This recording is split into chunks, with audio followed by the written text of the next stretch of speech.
আসসালামু আলাইকুম। আমরা বাংলাদেশি যারা আরব আমিরাতে আছি, আমাদের প্রায় বেশিরভাগ, আপনি বলতে পারেন হাজার হাজার লাইসেন্স এখন ব্লক আছে। কেন?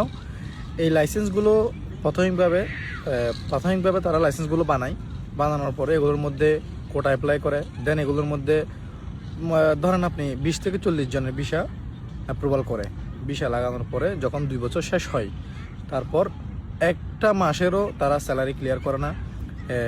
তখন 2 বছর পর যারা এমপ্লয় যারা আছে তাদের কমপ্লেন করার মাধ্যমে আস্তে আস্তে আস্তে আস্তে সবাই ক্যান্সেল হয়ে যায়। তো আপনি দেখতে পাবেন প্রায় বাংলাদেশিদের শত শত লাইসেন্স ব্লক আছে। কেন? কোনো রকমের স্যালারি ক্লিয়ার করে না, কর্পোরেট ট্যাক্সের কোনো রেজিস্ট্রেশন নাই, ভ্যাটের কোনো রেজিস্ট্রেশন নাই, নাথিং। তো যার কারণে গিয়ে আজকের দিনে হাজার হাজার বাংলাদেশি আমরা প্রবাসীদের লাইসেন্স ব্লক আছে। তো এই অভ্যাসটা আমাদের পাল্টাতে হবে।